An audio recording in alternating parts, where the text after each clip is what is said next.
So the next day of the tour was Tuesday, July 16th. We'd had our itinerary published beforehand, and so those of us who were at the hostel knew that we were to take our breakfast at Le Petit Buffet, which we had been shown the night before turning in for the night. And there we got to see again Conchi, who's the owner of the establishment, very, very lovely lady. So Conchi and her staff took great care of us, as they did throughout the week, getting us our breakfast and getting us ready to go on time. After breakfast, we convened again into our tour bus, where Yvonne once again took charge of us for a tour day. But it was an opportunity to get to know better just how much hospitality we were shown and how much we were welcomed by our hosts. And it was very moving to see them open their homes, their hearts, and give so much of their time to attending to us. So Mama Rosa and Henrique brought us to Girona. Girona is the filming location of Game of Thrones. Now, of course, most of the Western world has heard of it. I actually haven't watched the show, mainly because I was saving it for a binge. I don't do a lot of TV watching. But we got to take a tour of the town, seeing its views and its sights. So in Girona, we had the opportunity to walk around the old quarter, a lot of the small side cobblestone streets. I come to understand why they filmed Game of Thrones there, because the medieval architecture is quite well preserved. So we got to visit the church a little bit. A lot of paparazzi and photo opportunities. I'm sure that my choir mates have tons of photos lying around from it. It was a gorgeous day, quite picturesque. In the old quarter, as we went through passages and parapets, there was a small acoustic alcove of sorts that you could tell was used to give performances. So we paused there and gave a couple of songs. I believe there was a catered lunch happening not far from there. So hopefully the people who were dining would have been able to enjoy it. After leaving Girona, I believe that was the day that we had a buffet lunch in a kind of shopping center. And at the buffet, we ran into some Filipinos who were there, Ilocanos actually. Fonzie, I believe, made the connection. So it's interesting to have a cultural diaspora. You run into them, you don't know where. So it had become customary. We offered some songs there. I'm sure that one of my choir mates has video or footage of it. And the Filipinos there seemed very moved. One only knows when was the last time they heard songs in their language. We offered some Tagalog songs while we were there. From there, we proceeded to Palamós. So Palamós is a town on the Costa Brava. So we got to get commanding views of the Mediterranean. It was a warm day, and we were allowed to wander around without agenda, because our next engagement was in the evening.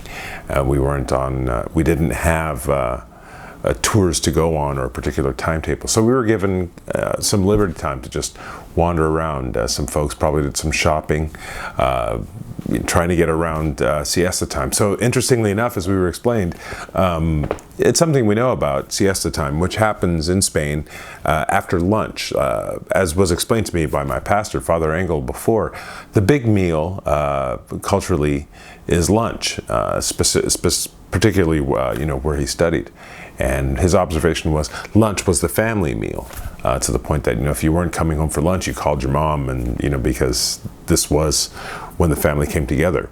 After lunch is siesta time. We learned from our hosts that, interestingly enough, siesta time is different in different towns. So it's in one place it might be 1 to 4, in another place it might be 3 to 6, or whichever. So when we were wandering around, there weren't a whole lot of shops or businesses open. I'm sure some of my choir mates went looking more closely than I did.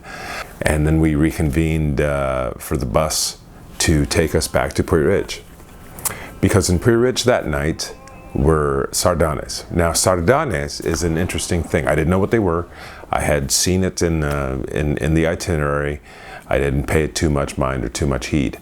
But what I later found out, by doing a little searching and a little studying, is that Sardanes is a regional cultural dance to Catalonia.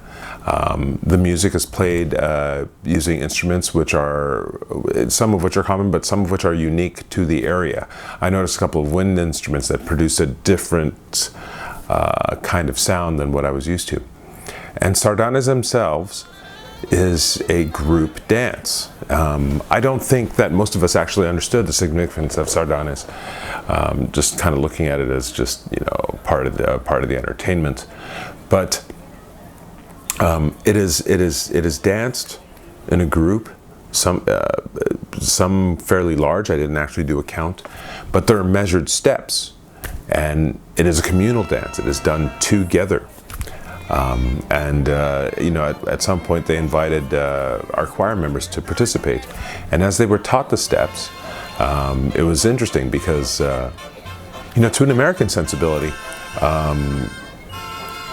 dance, culture, arts, a lot of these forms are the significance of them is very much lost. The closest we can appreciate would be Native American dances, but that is not. It is not common to your urban, suburban American, particularly on the West Coast.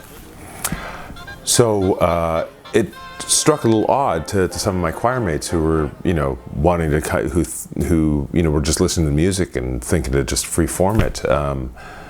It was shocking to some of them at first to have this regimented movement, but then something became evident, is in sharing this dance with us, in inviting us to participate in this dance. It was a lot like being initiated into the tribe, as it were, that we were being welcomed into their community. I'm going to have more to say, I'm sure, about how people behave as community, particularly in Puig-reig, Catalonia, and just outside the country in general.